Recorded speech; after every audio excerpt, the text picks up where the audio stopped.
സ്വന്തം വെള്ളം സർവത്ര തുള്ളി കുടിക്കാനില്ലത്രേ. ഇതാണ് കാസർഗോഡ് തളങ്കര കോപ്പലുകാരുടെ അവസ്ഥ. 3 ഭാഗവും വെള്ളത്താൽ ചുറ്റപ്പെട്ട പ്രദേശമാണെങ്കിലും കുടിവെള്ളം കിട്ടണമെങ്കിൽ കിലോമീറ്ററുകൾ താണ്ടണം. എന്നാൽ ലഭിക്കുന്നതാകട്ടെ ഉപ്പുവെള്ളം.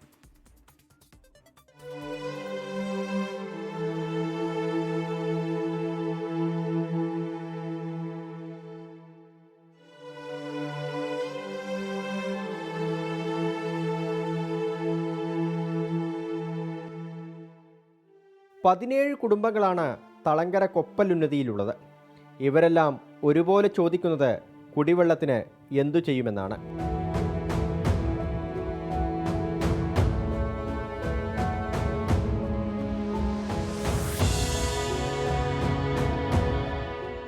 മൂന്ന് ഭാഗവും വെള്ളത്താൽ ചുറ്റപ്പെട്ട് കിടക്കുന്ന പ്രദേശം. ചന്ദ്രഗിരി പുഴയിലൂടെ എത്തുന്ന വെള്ളം അറബിക്കടലിലേക്ക് പതിക്കുന്നത് ഈ ഭാഗത്താണ്. അതിനാൽ ഉപ്പുവെള്ളമാണ് 4 ഭാഗവും. കുടിക്കാൻ ശുദ്ധജലത്തിനായി കിലോമീറ്ററുകൾ താണ്ടണം.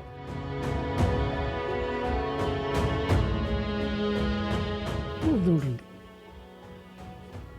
വെള്ളം ദൂരത്തുനിന്ന് ഇവിടുന്ന് വെള്ളം കിട്ടില്ല. പിന്നെ പൈപ്പിൽ എപ്പോഴാണ് വരുന്നത് വെള്ളം. കൊപ്പലുന്നതിയിലെ താമസക്കാർക്ക് പുറം ലോകം കാണണമെങ്കിൽ കൊപ്പൽ നടപ്പാലമാണ് ഏക ആശ്രയം. 4 വർഷം മുൻപ് പാലം പുതുക്കി പണിയുന്നതിൻ്റെ ഭാഗമായി ആകെയുണ്ടായിരുന്ന 2 പൈപ്പ് കണക്ഷനും നീക്കം ചെയ്തു. ഇതോടെ കുടിവെള്ളക്ഷാമം രൂക്ഷമായി. പരാതിയുമായി ഓഫീസുകൾ കയറിയിറങ്ങിയിട്ടും രക്ഷയില്ല.